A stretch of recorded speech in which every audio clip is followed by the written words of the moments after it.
Experience the gripping tale of galactic defiance and the rise of the underdog. If this epic portrayal of rebellion and cunning strategy has captivated you, ensure to show your support by liking this image and subscribing to our channel. Don't miss out on future chapters of this extraordinary journey through the cosmos. I recall every single moment of the day our world fell apart. The war against the Darians was the longest and most brutal conflict we had ever endured. By its end, our armadas were decimated, and many of our colonies lay in ruins. Yet, we saw none of this devastation on our cherished homeworld, Litharan. The battles raged somewhere distant, across the immense stretches of the universe. We noticed trade from the outer colonies declining. We observed the grief-stricken messages delivered to families of soldiers on the front lines. But that was the nature of war. And war had always been like that. We were a warrior race, defending our interests across the known universe. Combat had never reached Litharan itself, never, and we lived our lives as usual, secure in the belief that war would always remain a distant thunder. True, trade ships became fewer, until 9 out of 10 docks in our orbital stations were empty, and grieving families multiplied until it seemed everyone knew someone who had been killed, captured, or simply vanished into the void. In hindsight, it seems foolish, but we never once doubted our victory. Hardships during war were expected, but that's when we Litharans excelled. When the situation was dire, we thrived. If the enemy struck hard, we would rise and strike back with double the force. In the end, the only thing that mattered was that victory would taste all the sweeter. Litharans never retreated, never surrendered, and certainly never negotiated peace with Darians. So, it was shocking, to say the least, when our leaders informed us that we were to capitulate. Our first reaction was disbelief. It had to be a mistake. Perhaps someone had accidentally released a classified worst-case scenario on the public communication channel, or a clerk had made an error, and it was actually the Darians surrendering. Or maybe the Darians had infiltrated and sabotaged our systems.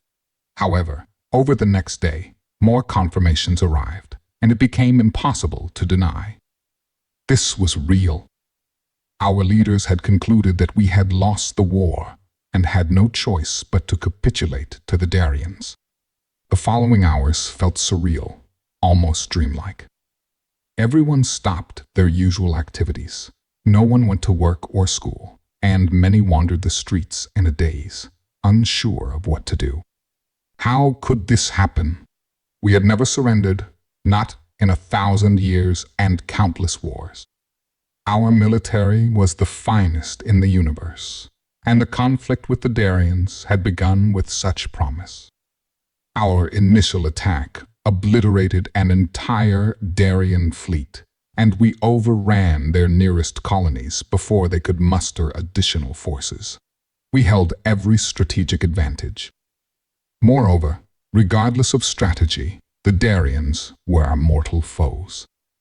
They had armed the Venthans during our conflict with them, and their colonies were encroaching ever closer into our territory. They were a malign species, insatiable, seizing anything they could and given to torturing and killing anyone who opposed them. This couldn't be happening, but it was. As the reality sank in, fear took hold.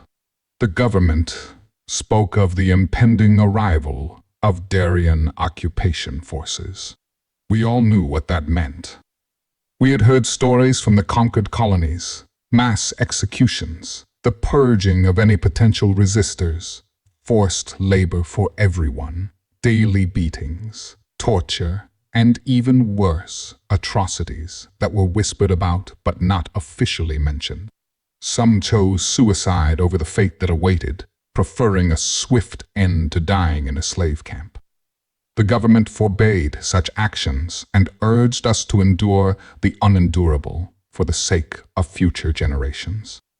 As dutiful citizens, most of us complied, though some questioned why we should continue to obey the government at all. That things were so dire that such dissenters were immediately imprisoned showed the gravity of our situation. Across the planet, there was a palpable sense of unraveling. There were a few sporadic protests, some from soldiers, others from civilians, demanding that we continue the fight at any cost. The government anticipated such reactions and had strategically stationed loyal troops at critical points. The most serious disturbances were swiftly quelled. The rest petered out when they saw others weren't joining them. Most of the population was too stunned to act. We could only sit, watch, and wait for the Darians to arrive. It was, maybe a month after the proclamation, the day our world ended, the day we surrendered. The government kept us in the dark, perhaps to prevent panic, until one evening they announced that the Darian fleet would arrive in orbit the next day. There was no panic, only a quiet acceptance. If this was our end, we would face it with the courage of Litharans. Many said farewell to their loved ones, then secluded themselves in their homes to reflect on their lives before the Darian execution squads began their landings.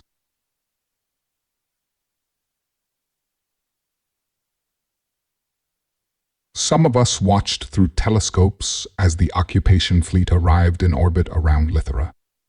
Their warships were no larger than ours, but by the ancients there were so many.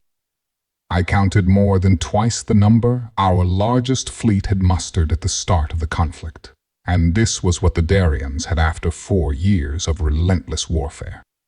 I knew they had other fleets as well, dispersed across Litharan space, garrisoning captured worlds, and hunting down the last remnants of our once great military. Now, we understood how we had lost, though it offered little consolation. The official surrender occurred in the vacant hangar of the Darian flagship, broadcast live on every screen on Litharan. We expected to see our leaders paraded before the Darian commanders, forced to apologize for waging war against a superior species, acknowledge the righteousness of the enemy's cause, and swear eternal loyalty to the conquerors. That was how we conducted such ceremonies. Depending on the victor's mood, the defeated leaders might then be executed. Instead, they were handed a pen and instructed to sign their names on a piece of parchment. The broadcast was briefly interrupted by a government announcer, who explained that the parchment was a list of the surrender terms, and that by signing it, our officials, and by extension, the entire Litharan Empire were acknowledging their validity. Strange tradition, but that's aliens for you. After the signing, our leaders did recite the customary oaths of loyalty and apology, but it was far less ceremonious than expected, as if the Darians considered it an insignificant footnote to the actual act of surrender. And then it was over. There were no executions, no torture. A few of us dared to hope. Most of us held our breath, waiting. Within hours, the first dropships began landing, and the occupation forces started moving to secure the cities. I debated whether to hide or to watch the troops from my apartment window. I decided it was safer to stay away, maybe shielding myself from potential random violence. But in the end, curiosity won. First came the tanks, floating on grav fields just above the street. We had similar technology, but theirs seemed at least twice as massive as anything we could produce. Then came armored personnel carriers, also on grav fields. Following them, row upon row of infantry in powered armor, almost like walking tanks. We only had powered exoskeletons, just strong enough to bear the weight of light body armor.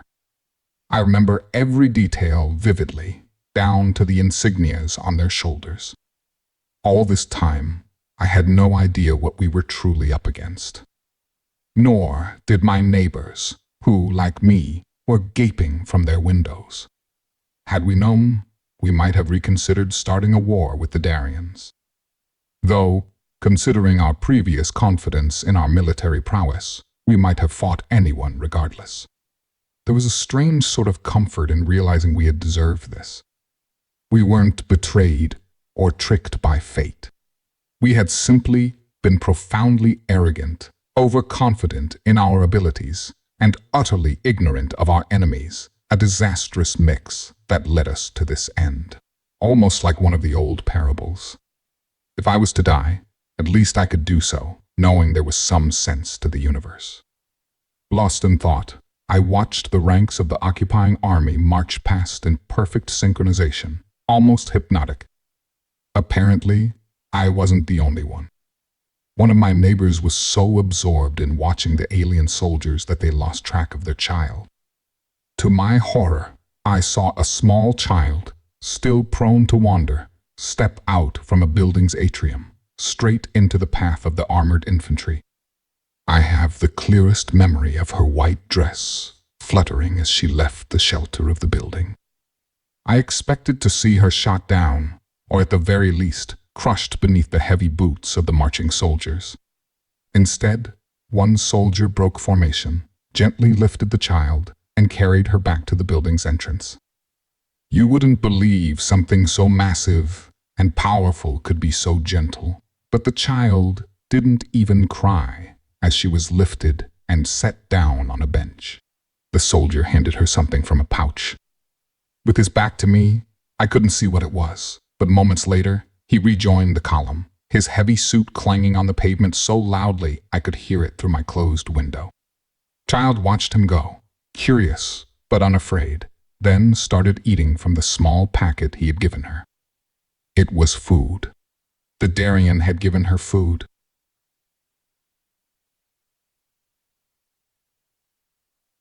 A moment later, someone rushed out and pulled the child back inside, and the Darians continued their march, indifferent to us. That was my first hint that our worst fears might not be realized.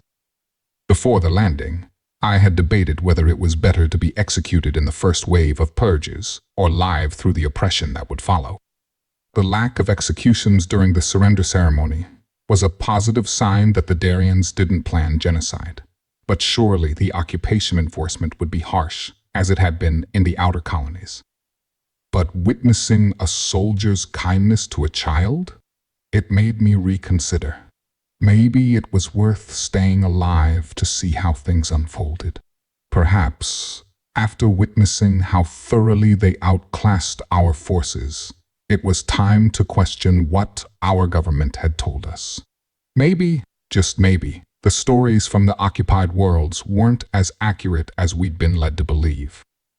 As the sun set on the day of surrender, the day everything was supposed to end, I had only one thought circling in my mind. Maybe we had been wrong about the Darians. The occupation forces took control of all the government buildings in our city and established checkpoints on major roads. As far as I knew, I still had a job, and as a very minor government clerk, I would have to report to the local occupation authorities. I went to work the day after the surrender, navigating through the security checkpoints, unsure if I would be arrested or executed on the spot. Instead, my supervisor instructed me to go to my office, continue my work as usual, and wait for a briefing from the Darian official overseeing our department. Those were the most nerve-wracking 5 hours of accounting and payroll I had ever experienced. Around midday, we were told to assemble in a meeting room on the 4th floor. I passed several Darian soldiers in their less bulky, light body armor. My hearts were pounding, trying to gauge if any of them were preparing for a firing squad. Along with about 24 colleagues, I took a seat and waited. A few minutes later, a Darian walked in. He introduced himself as Rawl. It took me a while to figure out if this was a title or a name. Either way, it was difficult to pronounce. Raul explained he was now responsible for supervising all clerical departments in our city's local government, and then launched into a detailed explanation of the new formatting guidelines we needed to follow to align our work with the occupation government standard. It was lengthy and included many charts and diagrams. He mentioned that any documents with political implications should be filed in triplicate, one for our records, one for local censors, and one for the planetary government. However, he didn't expect accounting and personnel to handle many such documents, and for now, staffing levels would remain unchanged, subject to quarterly review. He concluded by expressing his hope for a productive working relationship and his desire to help rebuild Litharan into a prosperous society. There was no mention of governmental purges or punishments for failure. I don't know when I started to relax. It wasn't immediate. For a while, part of me still expected the Darians to reveal their brutal nature. But there were no purges, no torture, no forced labor camps. As weeks turned into months, I realized there wasn't going to be. There were a few arrests and trials for those who had committed specific crimes against the Darians during the war. When the evidence presented during the trials was broadcast, we couldn't deny they deserved it. The expected reign of terror never materialized. It was surreal how ordinary everything remained. Surrender Day was supposed to mark the end, yet life continued as usual. I got to know Raul quite well. After a few months, I could even pronounce his name correctly. He was an amiable yet competent individual, sometimes prone to unexpected behavior, but within acceptable limits for an alien. He showed me more consideration than my previous Litharan supervisors ever had. Most of the Darians in the occupation government seemed similar, and over time, I'd even say I became friends with some of them. One day, it hit me what I had subconsciously known for a while. The surrender hadn't been the end. It was difficult to accept. All those lives lost in the war, the widespread destruction, and the years of hardship. Admitting it was all for nothing, a pointless war driven by imperial greed, wasn't easy. But I was surrounded by the proof every day, and I couldn't deny what was plainly evident around me. The day the Darians arrived wasn't the end of the world. Or perhaps it was. Maybe it was the end of the old Litharan. But in its place, there could be a new Litharan, and maybe, by working with the Darians, we could make it a better one.